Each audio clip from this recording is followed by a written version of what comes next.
Hello, good evening. All right. Welcome, everyone. My Mhm. name is Genre Skepkrova. I am a working group member and a MAPA Communications Co-op from Northeastern University. Today's program will explore the enduring consequences of slavery with a focus on America's unpaid reparations debt. We'll examine the forced labor embedded in the 13th Amendment, address the city of Boston, whose wealth was built on the transatlantic slave trade, and consider the obstacles to repair, those being both fiscal and societal. So, all speakers will be given a 1 minute warning by working group member Nancy Goldner. First up, we'll hear from Reverend Kevin C. Peterson. Reverend Peterson is the founder of the Boston People's Reparations Commission, as well as the founder and director of the New Democracy Coalition, a nonprofit and nonpartisan organization that focuses on civic literacy, policy, and electoral justice. He is also a senior fellow at the Center for Collaborative Leadership at UMass Boston. Second, we'll hear from Antonia Edwards, paralegal, chief executive of the grassroots organization Solidarity Community Engagement Group, and board member of United Sons and Daughters of Freedmen. Third, we'll hear from our very own Rosemary Keene, co-convener of the Racial Justice Indigenous Solidarity Working Group and MAPA board member. Rosemary also serves as the co-chair of the social justice community at the Unitarian Universalist First Church Boston. Fourth, we'll hear from Stephanie Grand, researcher and program function manager at the Black Response in Cambridge, Mass, and graduate fellow at Goldsmiths University of London. Fifth, we will be hearing from Professor Tony Vandermeer, MAPA board member, 2024 Scholar Activist Award winner, and senior lecturer in the Africana Studies Department at UMass Boston. We're going to just request that you please hold all comments until 7:40 when we'll open up the chat for questions to begin as Professor Vandermeer's talk concludes. And when that chat opens up, we encourage you all to participate. Lastly, we're going to come back to Rosemary, who will summarize with some action steps for us.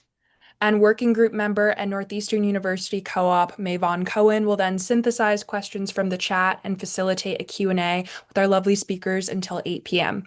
If questions continue to roll in, another working group member will take over fielding the Q&A with a hard stop at 8:30. So thank you all, a warm welcome to our first speaker, and enjoy the program.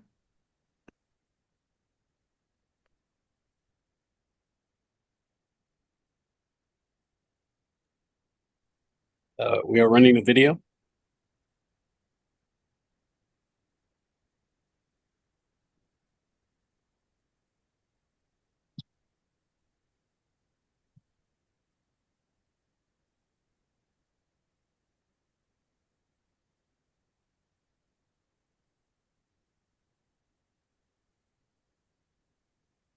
They answer the critical questions around justice for Black people in this country. For too long, justice has been denied. Reparation provides an opportunity for us to get to the heart of the matter of our American democracy. Which means is that either Black people are going to make decisions about themselves or somebody else is going to make decisions for them. In other words, if there's no justice, there will be no peace. So how are we going to do this today? What's important is that it comes from your heart. Step up to this microphone stand. This is what we are faced with. And then go into in your own words, your testimony. There's no put me on the dog. We didn't put you to change. They're only telling you about the news that they want you to hear, but they don't want you to be educated about the realities of what's going on. Today's events at this hearing were like a powder keg exploding in this city. They want to be heard. I understand these stuff with what they think about people. So much pent up energy within the Black community to the extent that there was an explosion. I am the District 7 counselor.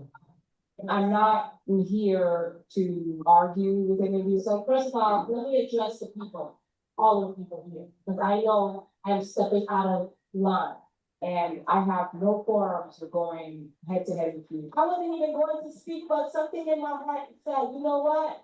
Speak from your heart And I got no feedback, I'm not the space where we want to, right, I would like to just get to the conversation about reparations. This is the reality. Talk about it, but we hear each other, because we can't hear each other if we are attacking each other.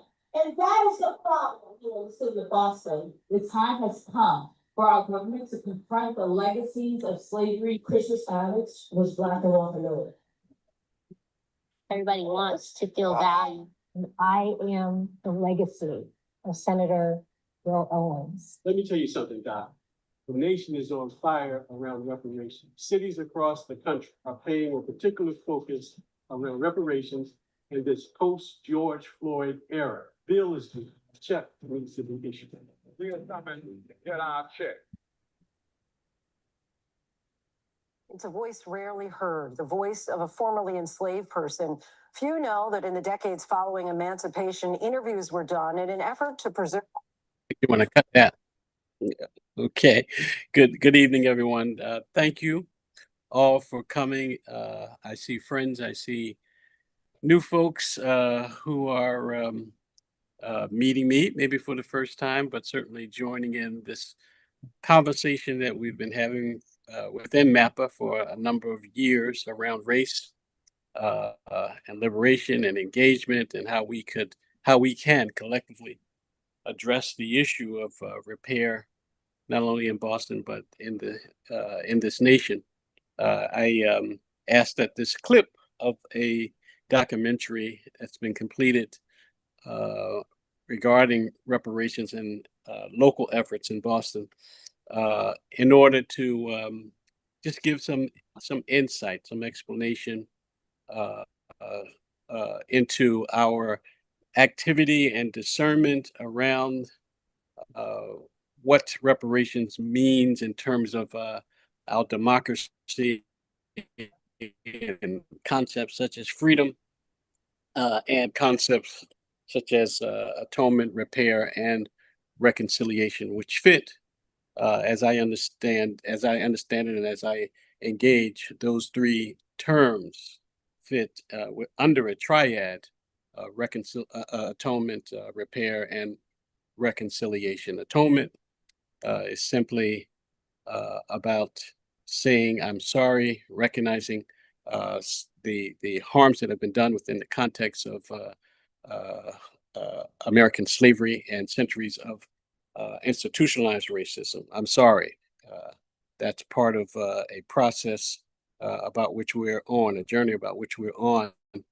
Then comes the matter of repair, that is responding to atonement with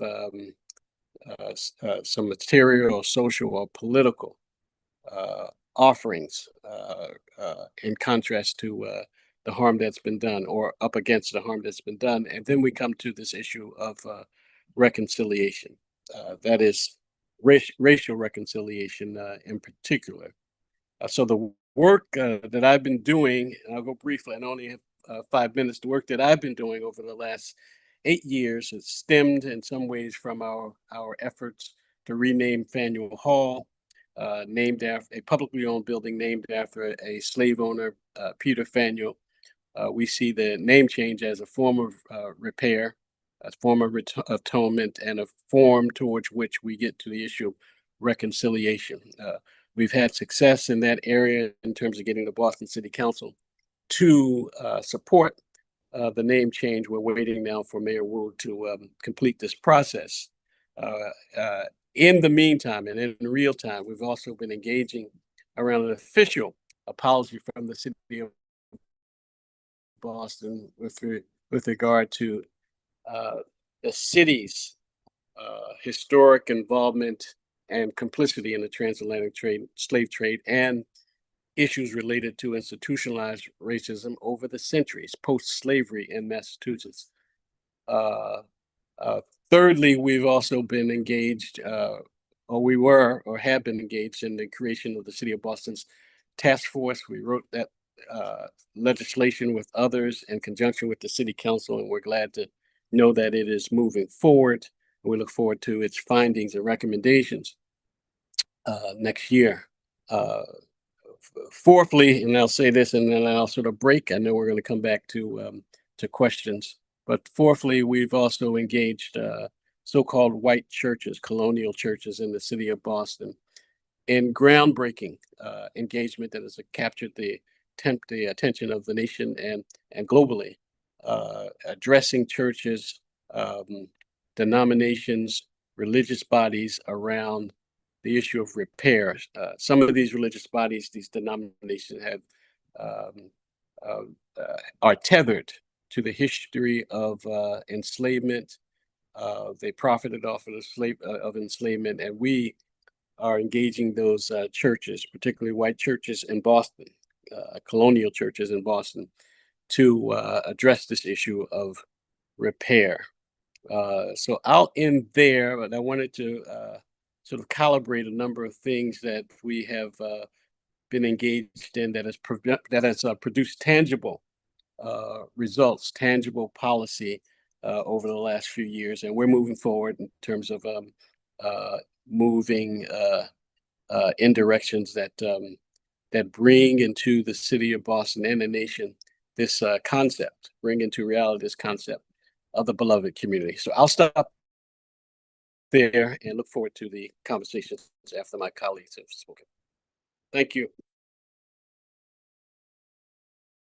Thank you, Kevin.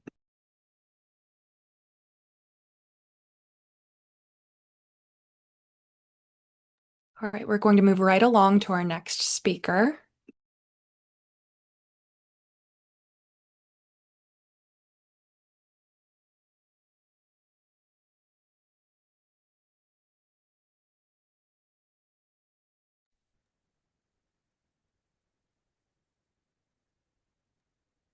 If I could just have Antonia begin her presentation. Hi, this is Antonia Edwards. I'm sorry, I'm in transition. I'm coming in this evening because I wanted to speak about our state initiative. I am Antonia Edwards. I am with Solidarity Community Engagement Group, a local community engagement group on the ground. I'm also a board member of the United Sons and Daughters of Freedmen, and I work very closely with Block, which is Leadership Community organization. We have a bill on the state level, which is H4351 that's asking for Office of Freedmen Affairs or Bureau of American Freedmen. And the bill had a hearing on October 14th. This bill will establish an organization that will start off with genealogy, collecting the information for our people to find out who their heritage is and also validate that they are descendants of slaves in the U.S. And there will be a line item budget as far as the state is concerned. There's a slide that was put together for this presentation, and I want you guys to look at it. But if you need to look it up on the website, it's H4351. Brenda Reed is a person in which initiated the bill, our proposal for us. She's a state rep, and I spoke with her today. The bill is doing very well. We just need more testimonies in, and we'd like to ask people to submit their testimonies in support of the bill. It makes sense at this point. This is not reparations. This is the office that would oversee any programs, any financial atonements that are done for the American freemen who are the descendants of slaves. And this name, a lot of people may not be familiar with. It goes back to 1865 with the Emancipation Proclamation. The federal government gave this name to a class of people that had this status, which is American freemen, and it created the American Freedmen Act of 1865, the American Freedmen Bureau, and also the American Freedmen Bank. So for some reason, it was never deactivated, but it was never enforced either. So at this point, the people whom in which have the status are asking for it to be enforced and asking that we be acknowledged.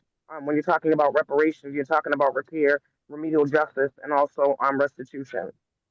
If there's any questions anybody has, I'm more than willing to speak. I put my name, my email address, and my phone number in the chat.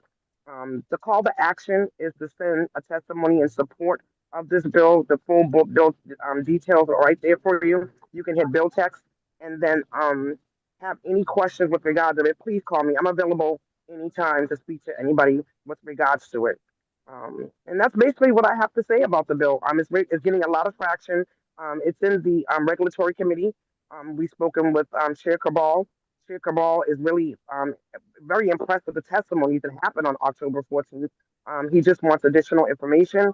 And again, it asked us, instead of having an Office of Freedom and Affairs, would we consider a bureau? And we absolutely will.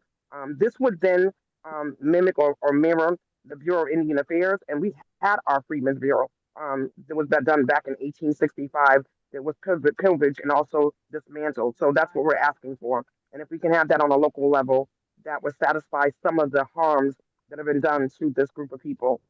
Also, we're working on a local initiative. I sit on the City of Boston's Reparations Task Force, and one of the things that we're asking for in the community that's going to be coming up soon is to have an Office of Freedom Affairs at the local municipal level.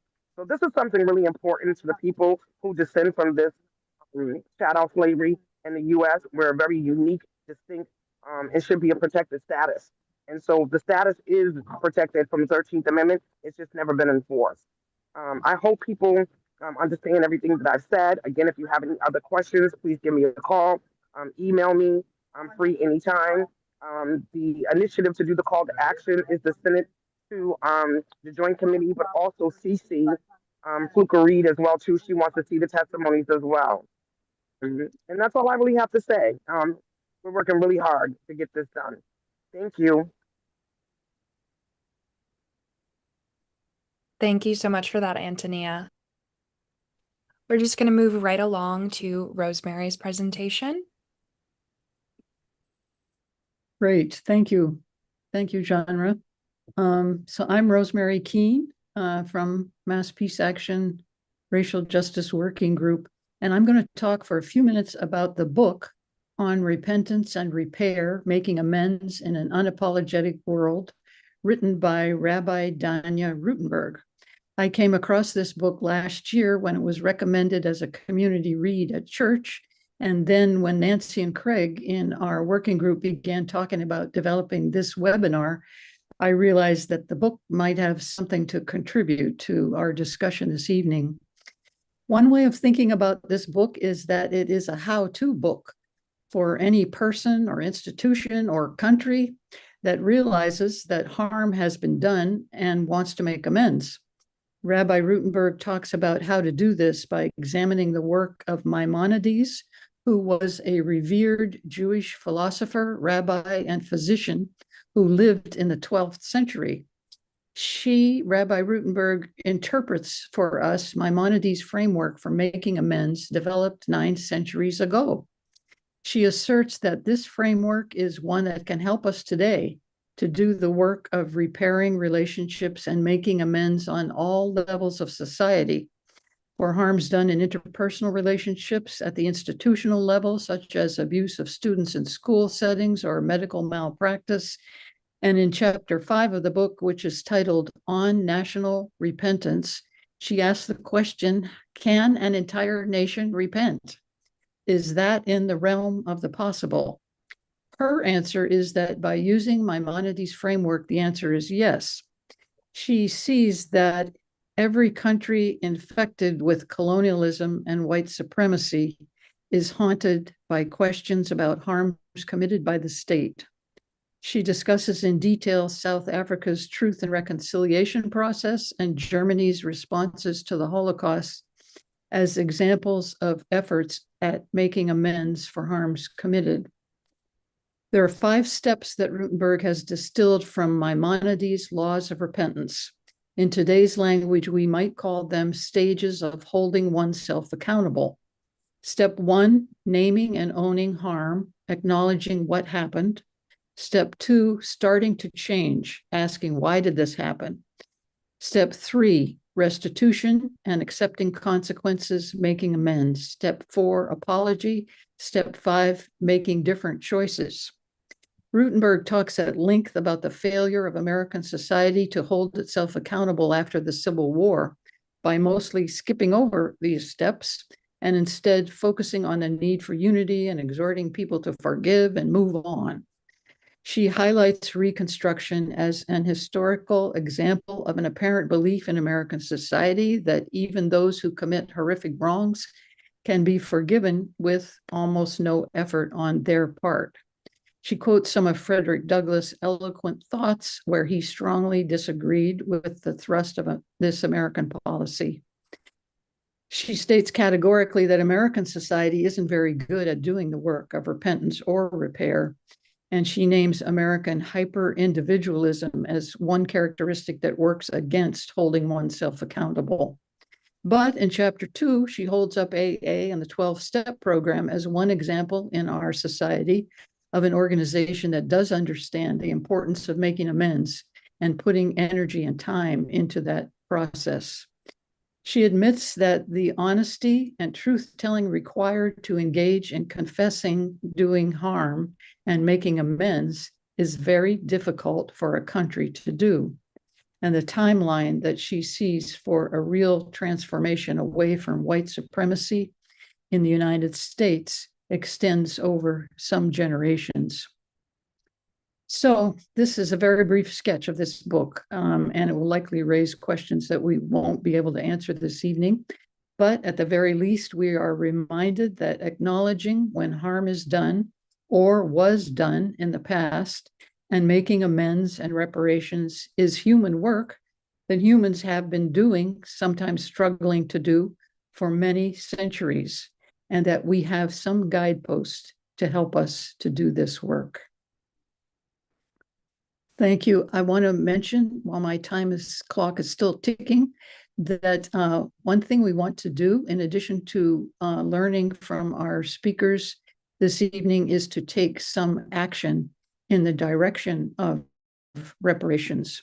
And so if you look in the chat, you'll see a number of items, and we can put them in again if you don't see them. Let's see here. We have the bill on the Office of Freedmen's Affairs that you can see. The item titled Secure Every Action, that is a link to take action via an email on an act to establish a commission on reparations. I'll mention this again toward the end of our meeting. And also in the chat is somewhere here. Yes, from me, RK, sign the petition to change the name of Faneuil Hall. If you haven't done that yet, please do so this evening. Okay, Genre, back to you. Thank you, Rosemary. I hope that everybody will take those steps that she's recommended. Those are some really awesome places to start. All right, next I would like to welcome Stephanie Grand for her presentation. Okay. Hi, everyone. I'm gonna struggle with a question, and that question is, why does the movement for slavery reparations continues to fail? So I'm representing the Black Response here in Cambridge, and it's our position as the Black Response, and we stand with other abolitionist thinkers, prison industrial complex abolitionist thinkers, and our position is that the foundational factor preventing the movement for repair of the harms of slavery from gaining traction is that slavery itself has never ended. So it's a continuation. Its continuation is codified in the US Constitution through the 13th Amendment. And it's clear once you read the 13th Amendment, which says neither slavery nor involuntary servitude except as punishment for a crime. And it's that exception that codifies the continuation of enslavement. Paul Wright, the editor of Prison Legal News, pointedly explained, the effect of the 13th Amendment was not to abolish slavery, but to limit it to those who have committed a crime. So this clause created a constitutional loophole that allowed slavery to persist under another name through criminalization, incarceration, and exploitation of Black labor. And Paul Wright's statement describes the link between the 13th Amendment and the contemporary prison industrial complex abolition movement that we are a part of. And that is also the reason why we seek to dismantle the criminal justice system and, of course, to build alternatives to community care and safety in its place. So our main argument is this, that in order to realize reparations in its truest and most transformative form, we must confront and ultimately abolish slavery through the modern prison industrial complex. So that means that any attempt to repair the historical and ongoing harms of slavery must acknowledge that the system itself was never fully dismantled, and that it was reconstituted through the mechanisms of surveillance, punishment, policing, and incarceration. And I have a couple of points to make about that. So, slavery was not only a system of racial domination, but it's primarily one of labor exploitation. So enslavement was an economic engine that enriched individuals, corporations, and of course the nation itself. In a capitalist system, that's really hard to let go of, free labor. Um, so after the formal abolition of slavery in its chattel form, the system of slavery exploitation obviously couldn't vanish. It evolved, right? And it evolved in these forms, right? Convict leasing, sharecropping, in various permutations in the Jim Crow era. And so Black labor continued to be exploited and controlled under new institutions and continued to this day. So the same logic of profit-driven punishment persists right today. The prison industrial complex functions as a contemporary site of labor extraction for corporate gain. So there are private prisons and there are telecommunications companies operating in those prisons. There are surveillance firms within and without the prisons. And of course, there are certain manufacturing industries that profit directly from mass incarceration, right? There are the people who build prisons. So corporations, and there are, of course, these corporations that charge these exorbitant rates for phone calls between incarcerated people on the inside and their loved ones on the outside. And there are corporations that profit from prison commissaries. And of course, there are corporations that profit from the exploitation of prison labor, and that labor is well below minimum wage. So this economic structure still mirrors the plantation economy in its basic function, right? The conversion of Black suffering into white, mostly white profit through labor exploitation. So again, in order to realize reparations, we have to confront and ultimately abolish the link between slavery and the modern prison industrial complex. I'll make another point if I have the time.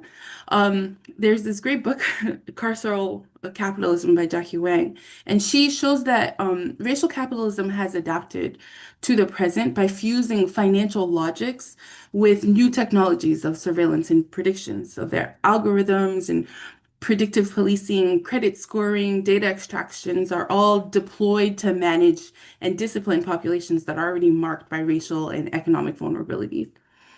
What looks like crime control, or what is presented as crime control, is in fact a sophisticated system for preserving unequal social, economic, and political order, and one that is rooted, of course, in slavery and colonial dispossession.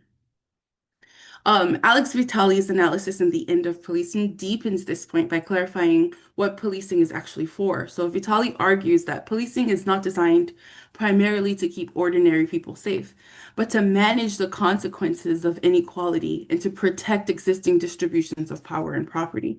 And historically, this has meant guarding plantations, breaking strikes, suppressing rebellions, enforcing racial segregation. And in the present, it means defending private property, enforcing evictions and foreclosure, protecting corporate interests, and controlling those who are rendered surplus by the economy. Um, so from this perspective, right, policing isn't some neutral tool that occasionally gets misused. It's an institution built to secure property relations that can be traced all the way back to the enslavement of Africans and the theft of indigenous land.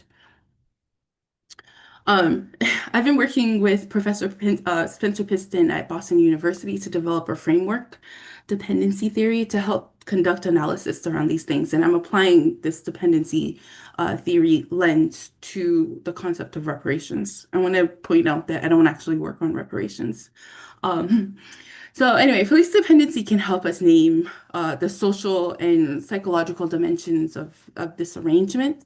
So police dependency describes the way that communities, especially Black, immigrant, Indigenous, poor communities, are made to rely on police for safety and conflict resolution in the context where the state has withdrawn meaningful investment in housing, education, healthcare, as we've seen most recently. And I want to shout out a book, Matthew Desmond's Poverty by America, where he breaks down how how this racial and economic misallocation takes place legislatively, and what, of course, it would take to undo it. Okay, so back to this.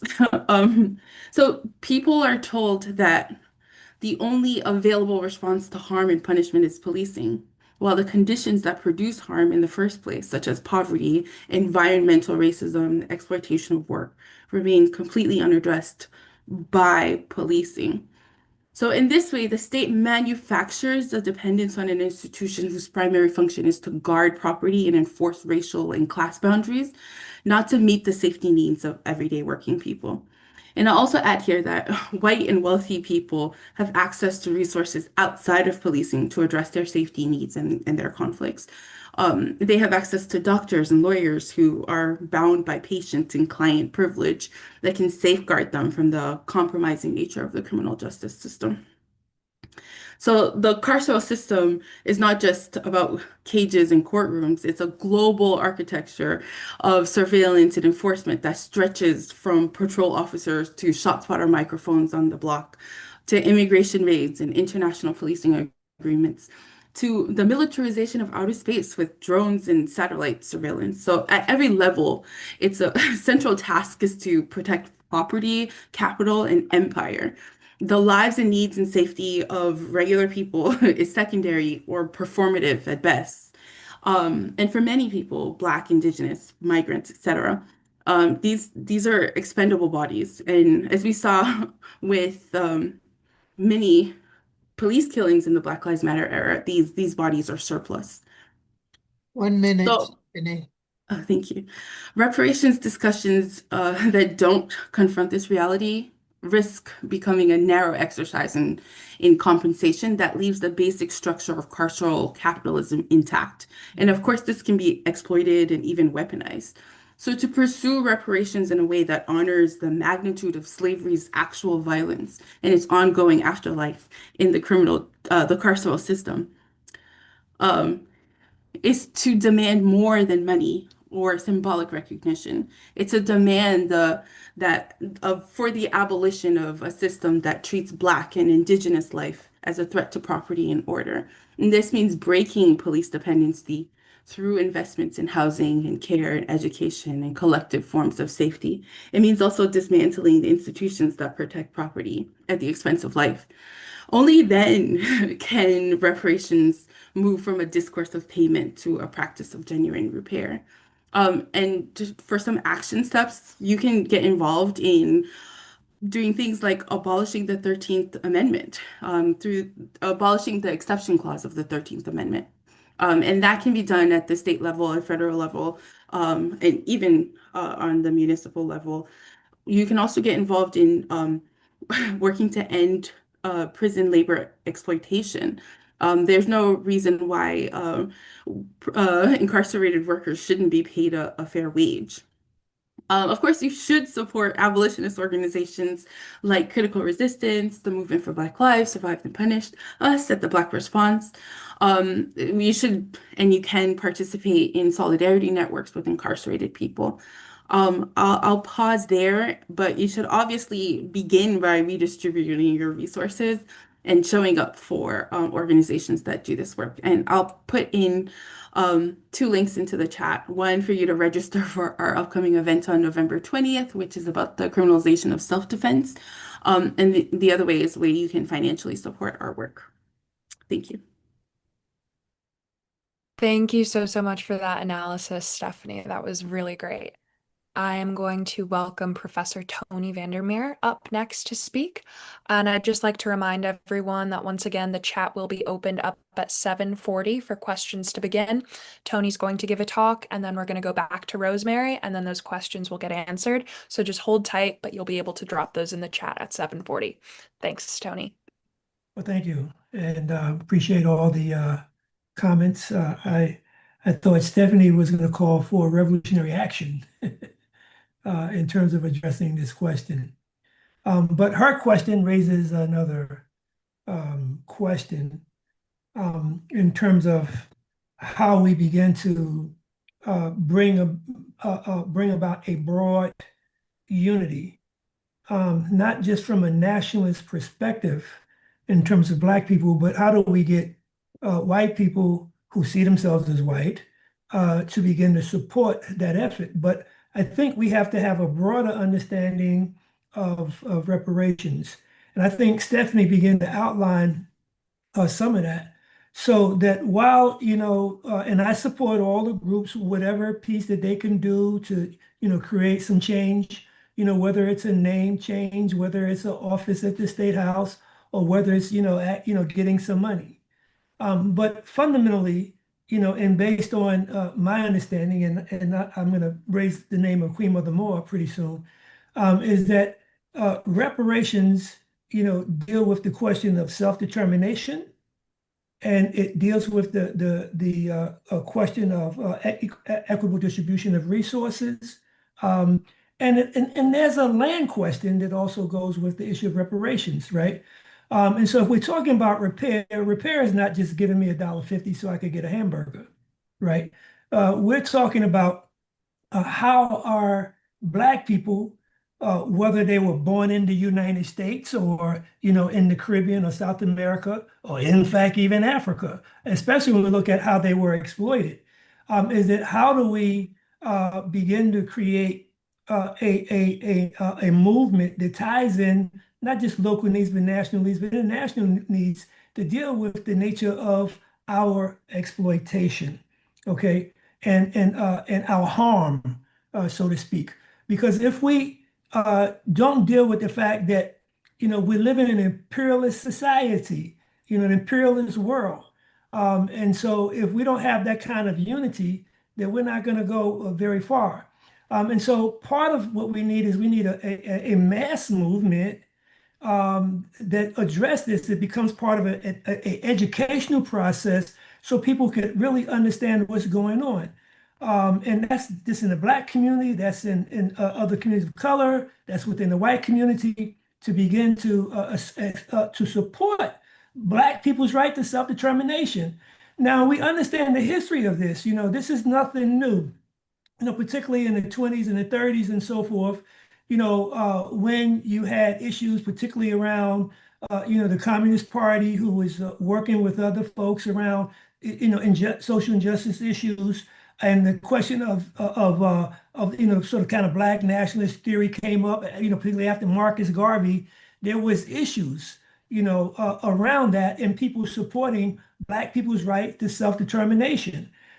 This goes, straight through when you look at the American Revolution, what happened there, the Civil War, the role that Black people played here in terms of fighting for their liberation. And even to today, you find that there's all these disparities, right? And so the question becomes, where does the question of self-determination fits in, where the question of land fits in, because how are people, who've been oppressed, exert their right to define things for themselves? Now, that's a broader question because that requires a lot. I mean, we see what's happening to places like Cuba, for example, that have their own nation and sovereignty, but yet they're under the thumb of U.S. imperialism. We look at what's happening in the Caribbean. We're looking at what's happening with Venezuela, and so forth, right? So you're going to have that interference, but the question is from a global perspective. And so if we just limit it to a local question or a national question, it's problematic because when you look at the extraction, of African bodies and not only their labor, but their resources to build the wealth of the world, then we're talking about a bigger question around that. But particularly for those people who are brought to America in terms of, helping build a society. Now, how are you going to repair that? Right? What should we do? Or so we just says, well, we're gonna wait until folks who have power get their consciousness and white workers are gonna get their consciousness, or how do we begin to not only educate Black workers, but white workers as well, so they can fight against their real class interests, versus the interests of people like MAGA, Donald Trump and all these other folks who have, a capital and the people who are backing him. And how long, Dr. King said, how long are we going to wait for somebody to fight in the interest of Black people, but it's Black people who have to make those decisions and those discussions and work with people who are willing to accept Black leadership, which raises another question, right? Who's willing, ready to, to take up, sort of Black leadership and follow that lead? And what you have is that, I don't see that happening very often. Now, for the sake of history, because people were talking about a number of books, I would recommend, also people, particularly around the incarceration question, Orisami's book on Tip of the Spears. But there's a new book out by Queen Mother Audley Moore, right, who died at 99 years old. And her book is talking about the Black nationalism, reparations, and the untold story of Audley Moore. So Queen Mother Moore would be considered the mother of reparations movement, going back into the 50s up into now. And so things have actually sort of shifted. And she's speaking more to what Stephanie was mentioning, is that having a more systemic view about the nature of capitalism in the imperialist world that we are living in, to deal with. So part of it is that we need to educate folks. And, I believe it was, I'm trying to recall her name, it just flashed by me, but she said that we need, we don't need conscious leaders and unconscious masses, right? And so we're talking about a democratic process of people owning and protecting the ideas and the struggles that they're are engaged in. So 1 minute, Tony. sure. So that we have to, really look at how are we getting the people involved, because ultimately that's going to be it. It's not really about, policy, right? It's about a demand, and it's about the people making it happen. Because we'll get policies, and the policy is shift when administrations shift, because this has been our history, particularly of Black people, not just nationally, but internationally, is that depends on the leadership that comes in, what regime is in power, what flavor of the month it is. And so, but we have to be able to organize to make that demand, right? Because the truth of the matter is that until we are able to create consequences for the people who put their knees on our necks, that not very much is going to change. Thank you, Tony. I'd like to welcome back Rosemary just to kind of sum up everybody's analysis before we dive into those questions. Wow, I don't know that I'm the person to sum up all that analysis. I'm trying to take it all in and appreciate it very much.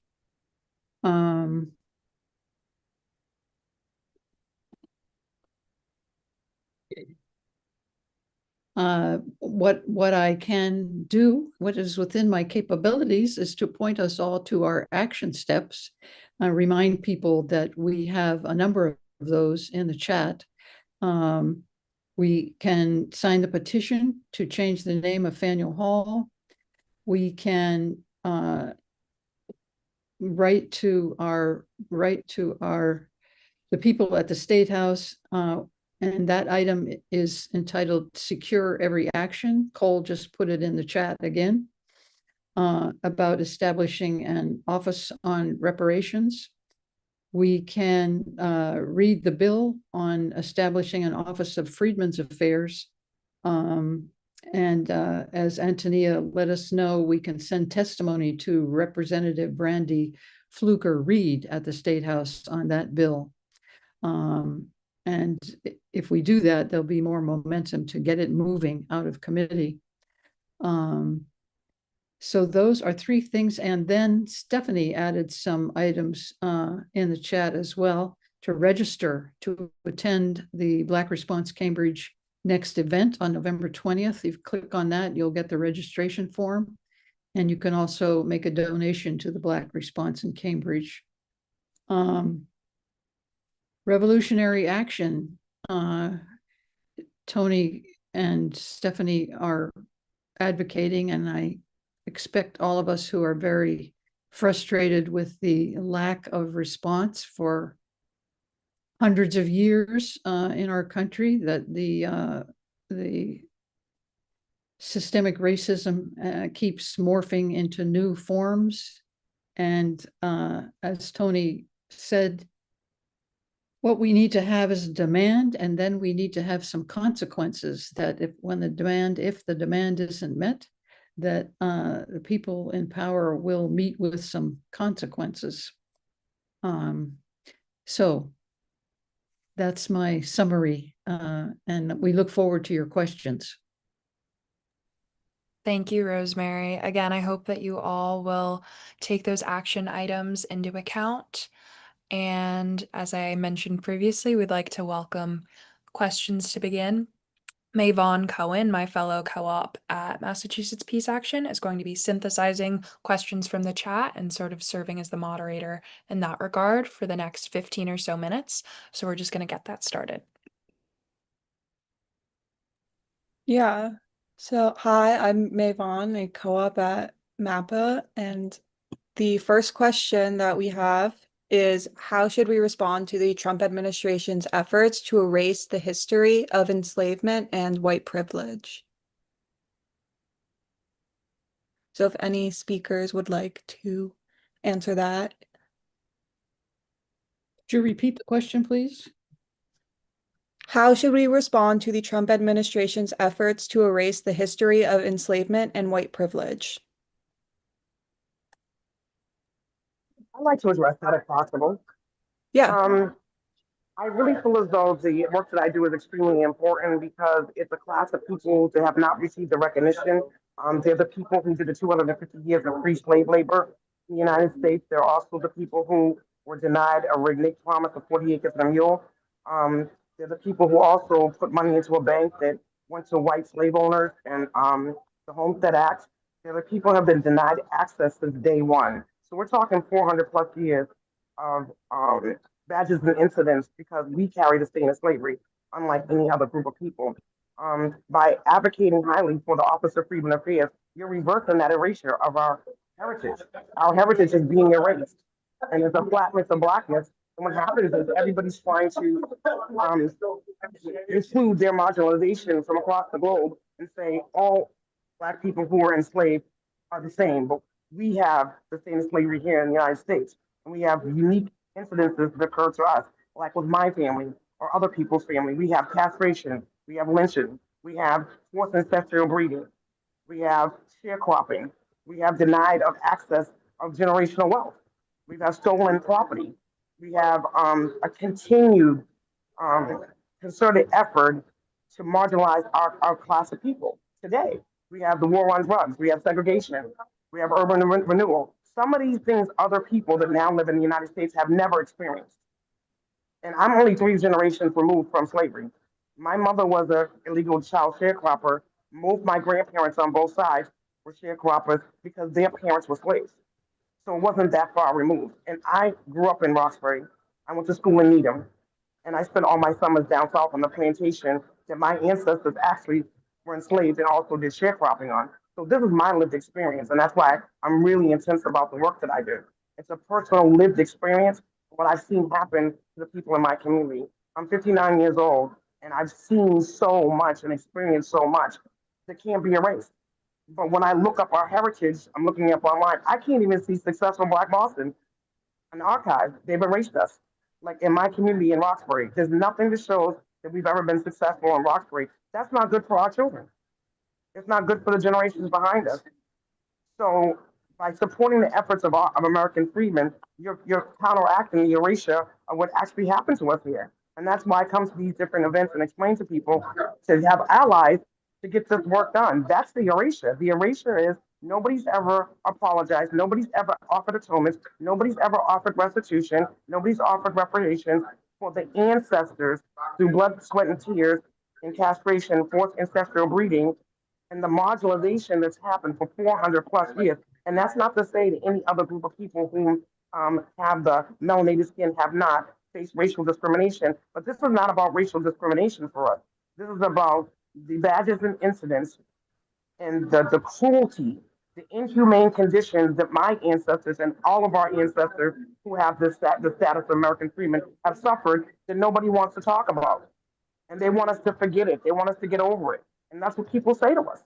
Get over it. You know, there's no slaves now. You weren't a slave. And what's heartbreaking to me and most of the people that I talk to is We have compassion, and we can see humanitarian efforts in any other group of people that have been marginalized. However, when it comes to this specific group of people who were human trafficked and brought to this country, or who were in this country and then were enslaved, because we have a lot of people that were indigenous, that were black, that were colonized and then were enslaved. And nobody wants to make any kind of restitution, reparations, or remedial justice for it. They want us to get over it. They want us to forget it. But we have to have the same compassion for other groups of people. So if you ask my opinion, support American freedom. We are the people who were emancipated in 1865 with Lincoln and then became American freedmen through the American Freedmen Act. So when you talk about the legacy of slavery, you're talking about that class of people. Everything that happened after that, up until 1965, happened to that group of people. And then as the civil rights was brought in and passed, that's when the Immigration Act came in and other groups of people suffered what we had already been suffering. So I don't want to make any bones about it and say that other people didn't suffer from the legacy of slavery on the tail end of it. But let's right the wrongs from the beginning, from the inception. Massachusetts is complicit in the slave trade in the sense of they created slave laws with the Bodies of Liberty in 1641. So Massachusetts is complicit in that. And then after that, Jim Crow laws. So we have to go back to the inception. And so by counteracting the erasure of our heritage is to sign on to advocate for those who were originally harmed. And that's Thank my you, plea. That's Antonia. my suggestion. The question is, if we expect the imperialist state to address what is done to us, we'll be waiting we'll become the ancestors. The question is for it's really one of, we haven't created a bad enough consequences for the people who have done what they've done to us. And so it has to go beyond, it go beyond, like my mother's a Geechee from South Carolina. I could trace my great-great-grandmother, was enslaved in South Carolina, right? So I got that down.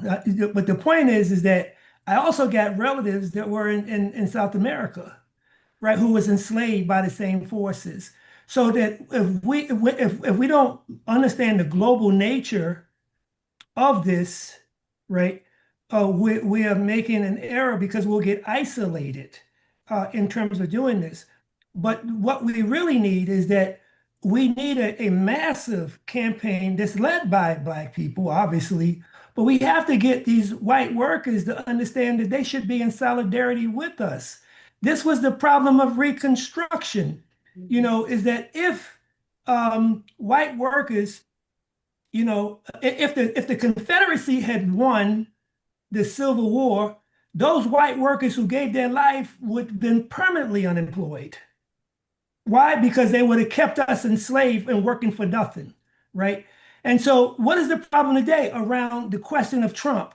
Is that he has white workers working against their fundamental interests, upholding the imperialist state, right? And so that we have to find anybody who's willing to work with us to transform our system, not only in America, but globally, right? Because the same people who exploited us as exploiting other people in other countries, and this is what's producing also immigration. My father was an immigrant who was in fact deported, right, in 1958, 59 under Operation Wetback when they were going after Mexicans, and he didn't speak no Spanish, right? Okay, and there are other examples of that. So I think that, I support what little efforts anybody could do, but we need a broader united front to be able to challenge, the nature of imperialism, okay? Because U.S. is an imperialist state. What are they saying to Venezuela right now? Sit down and shut up. What are they saying to Cuba? What are they even try to talk smack to China, but China's not playing that with them, right? So what I'm saying is that we have to begin to think a lot broader. This is when I talk about Queen Mother Moore. I'm raising her because she's a woman who's experienced this. She come out of Louisiana, right? She worked with Marcus Garvey. She was part of the organization Marcus Garvey. She worked in other organizations. She worked with the NAACP. She had national and international relationship. And what happened to it? She's the person who was raising the question of reparations. She was calling for demonstrations at the UN. Why did that not go any further to what Stephanie is raising in terms of her particular questions that we have to ask? But the way that we deal with Trump is that we have to out-organize him. So we're in a crisis where we're dealing with bourgeois democracy, meaning democracy that's structured by the people that have power, and fascism. Now, so which one are we going to take right now? Now, I think we got to transform bourgeois democracy. I think we have to transform a democracy in which, rich white people are in control. But what I'm saying is that when we talk about fascism, then we're going to appreciate ICE running around, jumping out of cars, snatching people, doing what they want to do. We got to make a decision, but we have to make a decision with our interests on the table, right? So I think is that we have to organize. That's the call of action. Like we have not organized before. And if we don't do it, we're going to be having this argument in concentration camps. Tony, I absolutely hate to cut you off there, but it looks like we do have some other questions in the chat that I just want to ensure we also have time to get answered. So as always, thank you for your analysis. I just want to, again, make sure everybody has the opportunity to contribute to the conversation. And it looks like Mayvon is actually able to stay on until 8:30, so we won't need a takeover on the Q&A front. So Mayvon, if you'd like to continue synthesizing what you see in the chat, I think keeping it moving would be great. Yeah. So next question is, as for all reparation initiatives, how can any be successful if you can't stop the harm? So I think this person means kind of everyday harm that may occur and does occur. So while we can push to provide reparations from the government, how can we stop individuals from enacting harm?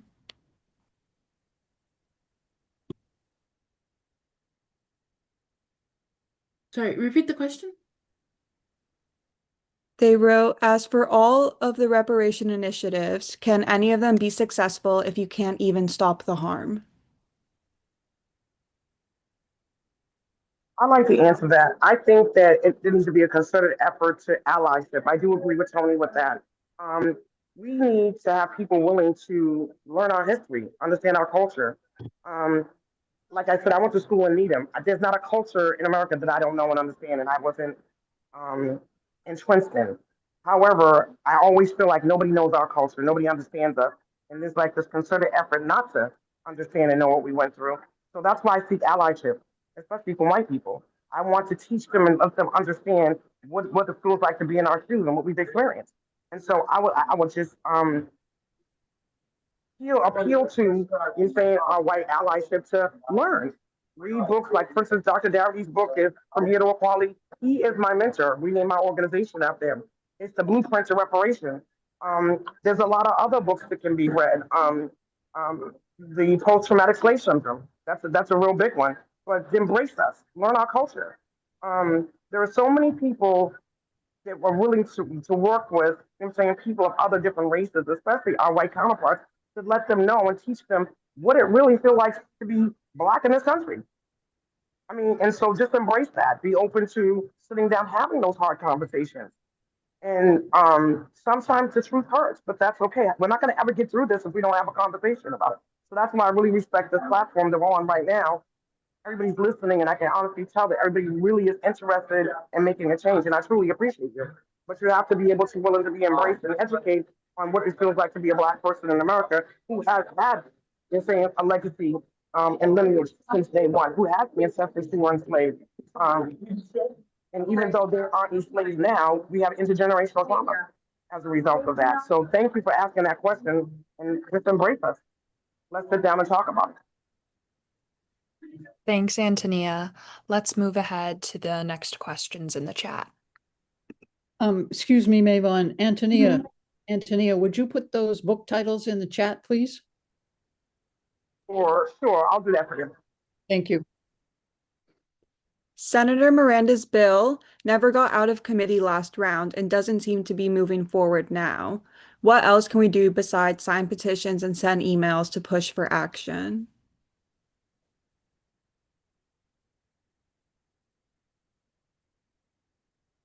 It's about organization. Can folks hear me? Reverend Peterson? If folks Can you bring Kevin in? hear me? We hear you. Yes. You're breaking good. Yes.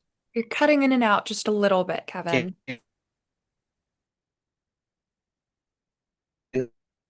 Hear me? We're gonna the first part of reparations is getting Kevin a good phone. I'm so sorry, Kevin. I think you're just having some audio trouble. The cutting out isn't getting any better. So I'd like to open up the floor to any other speaker who wanted to answer the question and hopefully. I'm having problems. You going in and out, Kevin. So until he gets it, let me raise this point, is that, you know, just a bill and let the legislative deal with it is not the appropriate way to deal with it. This is what I'm saying, is that where's the movement, the mass movement? Where are the people at the senator's office, at the other senator's office? Where's the plan to create disruption for people who are not supporting that, right? This is why we have to have the kind of education, and I think Antonio is raising that as well, the education, the mass education for people to understand what's at stake. Otherwise, you're going to have elected officials doing things and you're not going to go anywhere. But we got to create the pressure, right? And so, a call to action is that where's our allies and our friends? You know, who's giving us some resources to organize people in our community to be able to put that pressure on? We need resources. Remember, we are I see Black people as an oppressed nationality, right? Who have, you know, less resources around everything. Help us with some resources, right? You know, so that we can start doing the organizing in the community and making sure that people are there, right? So, you know, we're in a desperate situation. You know, Black people are impacted the most by a lot of what's going on, in this country right now. So we have to be able to create the pressure, you know, mass mobilizations, you know, going to the state house and so forth, and pressuring these folks and say, what's up? What's up? Why is this not out in the committee? They have to have the pressure. Just add to that what Tony just said. I don't think people realize that most of the grassroots organizations on a shoestring budget. Everything that I do, every event that I go to, every event that I put on, every book that I give out, it comes out of my pocket. I have a family. I have 2 kids. I have a mother that has frontotemporal dementia. But this is so important to me that I don't care how much it costs to educate my people. But we really have a shoestring budget. There's no grants. There's no seed money that's being given to us. And I beat the pavement every single day. That's wear and tear on my body. I'm tired right now, you think, and I'm all over the place. And Kevin can tell you, I'm at every community meeting that there is. But to put these meetings together and attend all these meetings comes out of our pocket. We have to feed people. You have to give them something, some kind of enticement to be there, whether it be a book, whether it be a meal, whether it be a gift card or whatever. It costs us. How about now? And it's coming out of our pocket. And so I really don't have any money, to be perfectly honest. I'm so sorry, Antonia. It sounds like Kevin's audio might be working again, so I just want to give him the opportunity to speak if his microphone will allow. All right. I hope that Oh, I'm so sorry. It's continually cutting out still.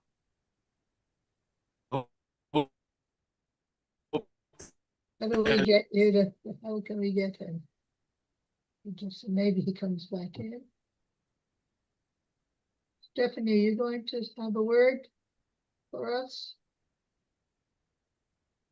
Do you want to read the next question?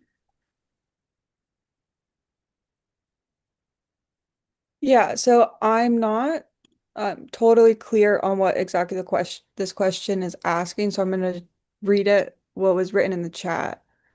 abolition, or at least the word, doesn't seem to work or is just a word. Example, Suffolk County, Massachusetts was abolished in 1999. Who can tell?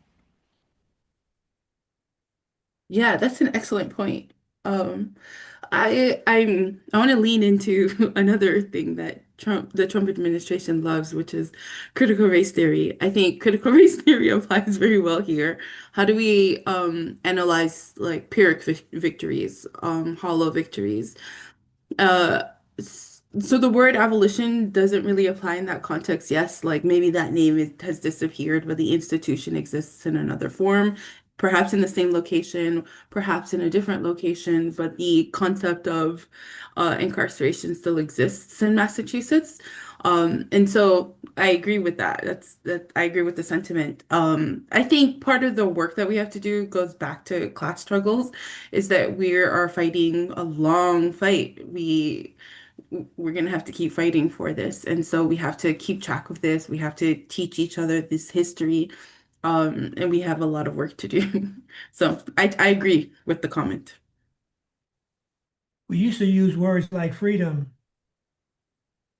right? Liberation and so forth. And I think that, again, does language play a role in terms of particularly the question of self-determination and the issue of land for Black people, right? Because or it's just based on assimilation, right? About just Black people just assimilating in America versus saying is that, wait a minute, man, if this is not working, do we have a right? Do we have the right to self-determination? And say that we need to look at some other options. And so how long has it been? How long will it take? And what ideas should we try to put in place?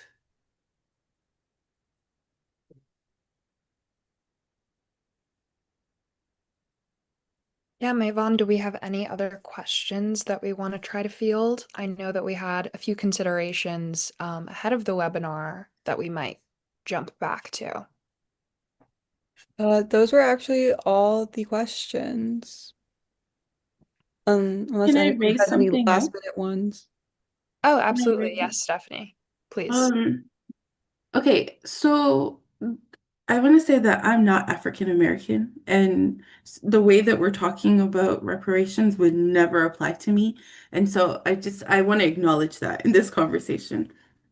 And I think we need to have a more complex conversation, which is I think what Professor Vandermeer is bringing up. When we're talking about reparations, there is this sort of surface level conversation that we're having. The government ought to repair by giving financial compensation to people who were born, who were descendants of people who had been enslaved. That's a really, in the United States, that's a really complex thing because there are a number of different challenges with that. Namely, who gets to decide what the United States is? That's a temporal question, right? Like, for example, I'm Haitian. Do you consider the Louisiana territories part of the United States before 1804? And so which ancestors would count, right? And so there are these kinds of like logistical questions that need to be answered as part of it, but also like I mean, I got at this like at a very surface level too. The potential to exploit the money, the potential to weaponize the payment, to say that okay, we gave all the African descended people a certain amount of money, now we're done, we've repaired the harms of slavery. So I just like having that basic surface level conversation is important. And it's not the whole conversation. When African descended people are struggling with the conversation of reparations, and I think this is what Professor Vandermeer you were getting at. When we are struggling with this conversation, we're not having a surface level conversation. If we're having the conversation about like structural reforms, we can be talking about undoing the harms of colonialism, right? And we could be talking about dismantling the relics of colonialism like the systems of policing and capitalist institutions that still profit from Black exploitation. When we're talking about these things and we're having a really complex conversation about how do we win, we're also having this conversation about how do we define a win. And we're having that conversation on multiple levels, on different scales. And I think that's part of the challenge with having this conversation. It's the different scales and the lack of a definition. It's not a very simple conversation to have. And I just wanted to highlight that because Professor Vandermeer, you are having this very you're having this conversation at a really high level, at this abstract level. And I'm addressing one very specific question. And then Antonia, sorry, I forget your last name. Auntie Edwards, you're having this you have a very specific goal and you want to like cross that finish line. And so we're all saying very similar things. We're like, we need to do something. But we're having a really complex conversation if you're looking at it sort of on a meta level in terms of how it is that we actually repair. And I also want to throw in that we can do this on an interpersonal level by working hard to be in right relationships with one another and struggling with these conversations together. I just wanted to say like a very basic summary of the conversation that we're having. Right, but I'm raising. Can I make a comment? Of United Front. Right. And what a united front means is that we go beyond the ideological differences that we have. So for example, like I see you in my view that while you are, you consider yourself Haitian American, but I also consider that, as African American, right? Because we all are African. If we want to go down that way, that's not that abstract. That's real, right? But the question is but Haiti is in the Americas, right? You know what I'm saying? And so, and Malcolm made this clear. He said, if you from Jamaica, you from Haiti, you from Barbados, you African Americans, right? Now we could say, well, we're not Americans or we Black, whatever it is. But the point is that we have a shared experience based on our exploitation. And so when we look at how we want to address the question, you're right. There are multiple levels. They're local, they're national levels, but also the fact that we have populations who come from Jamaica, come from Haiti, come from various places in Latin and South America, who's been in this country for a while, who have generations. And so that whole Americanization that we're just linking regions and stuff together, so that I consider the Haitian community part of this discussion. I consider Jamaican people part of this discussion, right? And so that's the part of United Front. So that, and so that doesn't mean that a group cannot say this is our particular interest. This is where United Front come in at, where we try to link up together in understanding how we need to move forward. Can I make a comment? It's Jackie Kyra Williams. So I'm listening to everyone, and I have to say a few things. And I have to agree with, first of all, I want to say that no one is going to give up any power easily.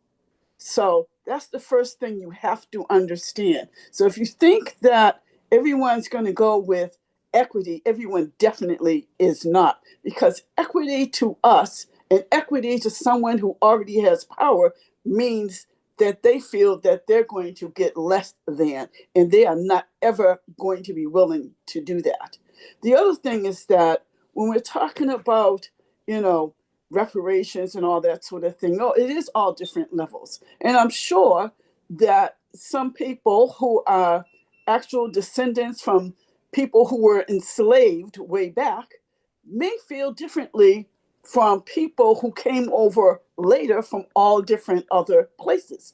Although we all are African, people who were descendants of actual enslaved people may have a different feeling about who gets reparations and why. However, the fact is that all Black people who came here had to suffer basically the same way as we who are descendants from enslaved people. So yes, we do have a united front, but we have to understand how we were all impacted and why we should be united in this front. The other thing is that in order to do it, we need to do local. Like they say, all politics is local because it starts local. But you have to do it on a couple of levels. So one, you have to make sure the people in this very state understand, and I'm sure most do, I'm talking about all people, black, white, whatever, understand how enslavement of black people has actually affected them positively and negatively, and how if it keeps going negatively for black people, it is definitely going to get negative for everybody else. And this is why they need to see what is actually going on right now, how this negativism, these laws, these people from ICE, the Trump administration, everything, how it's affecting every single level. And this is why you need to unite, because this is when you see how it's actually affecting you personally, your family, your city, your community, then you know that you need to be in the fight to make the change. So it's about making sure that everyone understands, and voting does matter. Voting matters. So you have to make sure that if the people who are supposed to be getting the bills through are not doing enough to bring in the other people from the other cities, you got to make sure that the other people in the rest of the cities and towns here in Mass make sure that they are letting their representatives understand what they're not going to tolerate anymore, and that they will be voted out and somebody else will be voted in. Do you see how Marjorie Taylor Greene has changed her little story, changed how she feels about things? Because I am sure that her constituents said, no, we are no longer going to stand for us fighting everybody's war, all the money going to someone, and we're suffering here. And the fact that they don't accept people getting raped and all that kind of stuff there, So it's about making sure people understand the direct impact it has on them and what can be done, and then do something that they can start seeing the changes. Thank you, Deborah. I want to, someone had mentioned something about, refraining from the all thing, we are not all Africans. And my question is that, what is the origins of humanity?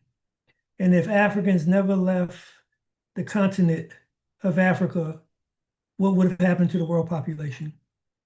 And so the point is I'm raising is that we're all connected. We have a shared common ancestry. And to deny that relationship to Africa is deny who we are. Right. And this is part of the education that needs to happen. Right. We have to confront that question. Is that, was Africa not the birthplace of humanity? And do we believe in like multiple races, or was there just one, that went and had different, directions, around the world and start populating the world? Right. So I just want to make sure that we deal with that, because that's my point in terms of saying, like, if we're going to deal with history, let's deal with history. So given that, the white people on this talk, on this session tonight, would also be considered African American in your sense? If we're all from Africa, then that is the case. And that's some of the concerns that I have raised in other sessions about way that people who are dark-skinned folks, so-called African Americans, are the ones entitled to reparations. In the, I guess the 1800s, there was the Dawes Act, where the European invaders were able to pay $5 to have themselves counted as First Nations people, which then gave them rights to some of the benefits that were being governmentally produced for First Nations folks. So that's one thing. The other thing is that two bills in the Massachusetts legislature are not lineage based. I know that Fluker Reed's bill is lineage based, which means that it is for only those who are African Americans or Black Americans who are descended from enslavement. But the other two bills by Edward Holmes and Liz Miranda are more broadly applicable to people who may have come from some of the Caribbean countries as in the 50s, 1950s, 1940s, 1960s. That's one thing I want to mention. The other is that reparations is more than just a check. It's more than just money. Precisely. So it can be housing, it can be education, it can be healthcare, it can be a number of other issues besides just money. So I want us to keep that in mind. Land, as Wawa Bell says, land. Who's going to control that? This is the question of self-determination again, that we have to address, around that. And so because they'll give you money, and then you'll give it back to them, and so what controls do you have over your life? And you're still part of the same system. The call for revolution is to change the system. Now that's not going to be, that's not going to happen overnight, right? And so that we have to begin to think a lot deeper. And this is what Stephanie is raising, around this particular question. But I agree. It's like, it's piece by piece, and I think we have to do a local piece, a national, but we have to see how that all intersects and what the larger picture is, or otherwise we'll get co-opted. We'll get some black people who own the shoe company and they'll hire other black people to work for them for 10, 50 an hour and so forth. We have to think about what kind of world do we want? And how does reparations create a redistribution of wealth that creates some kind of fairness, and not just in Boston, not just in Massachusetts, but globally, because if you got a problem somewhere else, you're going to have a problem here. And this is all I'm trying to raise is in terms of doing that. So we have to think a lot larger and take those actions. So I'm in support of all of those actions. But we got to have a united front so it's not competing, because what the system does is divide and conquer us.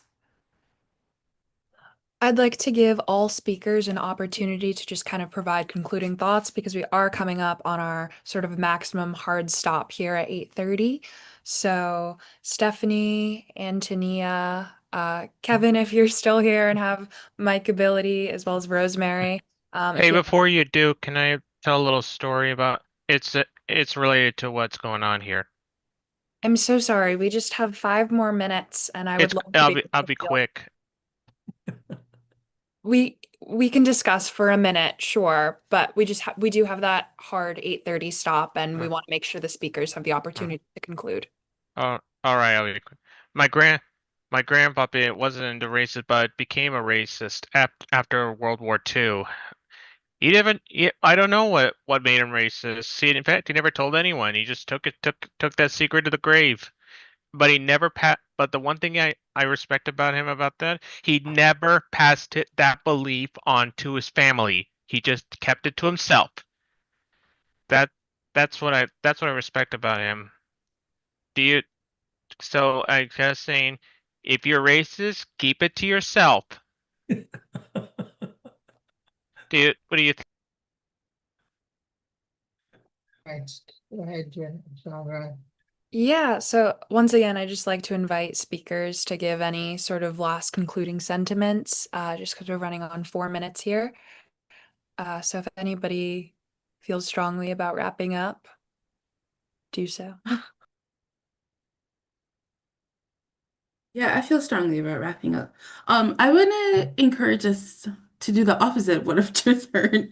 I think we need to be in right relationship with one another. I think we need to like struggle together and listen to each other and have these conversations. And it might seem like this didn't go anywhere and we didn't solve racism today. But what was really cool about this process is that we had like an intergenerational space that was really kind and generative, and I'm really excited to continue to be in relationship with all of you all at Mass Peace Action, and I'm equally open to be in relationship with folks who are in the chat that I don't actually know. But I also think it's important for us to not just like spend time reading books or whatever, you should still read the books and you listen to the podcast, but we should also take some actions. And the actions don't need to be huge. They can be small. You can show up and meet people and help sweep the floor. You can also, if you have like any money, you can donate to organizations, especially Black-led organizations. But also you can create more spaces like this for us to have dialogue and learn and struggle together. I think in order for us to beat this current administration, we need to continue to have these conversations in public, and we need to continue to fight with knowledge and like uphold all of this and keep documenting it and refuse to be silenced and refuse to erase this history. And I think reparations is a global struggle, an intergenerational struggle, an interfaith struggle, a multiracial struggle, and we all have different work to do. So I think we can start doing that work by just continuing to show up and to struggle together. And also revolution. Yeah. I'll pass. I wish Kevin could have, been here, and could hear his voice, because Evan has been consistent in terms of trying to keep the question of reparation within the Black community, and having, meetings and so forth. And we just have to intensify what Kevin and others have been doing, around that, because it's really about mass education around that, And I think that the real question that I'm raising is, that yes, people left the continent of Africa and went, and created, whatever changes, they become different nations and different groups and all that kind of stuff, right? But the point is that we all come from the same source, is my point. And we all have a shared common ancestry. And if somebody don't believe that, give me a call and let's have another conversation, right? And so I do appreciate that this is a beginning process. We need to continue this and figure out how we build up alliance to take this a lot further, in terms of building a movement that put pressures on the institutions to be able to change society to what we want it to be. Here. Thank you so much for wrapping us up on that note, Tony, and to you as well, Stephanie. I just want to thank all speakers for, all thoughts being super pertinent and definitely spanning a wide range of sort of important considerations to hit on the topic. And thank you to all participants for, making this an engaging conversation, and for your attentiveness throughout the presentations. So thank you all. Thank you. Thank you, Genre. Thank you to everyone. Good night, everyone. Have a good night. Bye, all. We will keep talking. November 20th at the Black Response, Cambridge.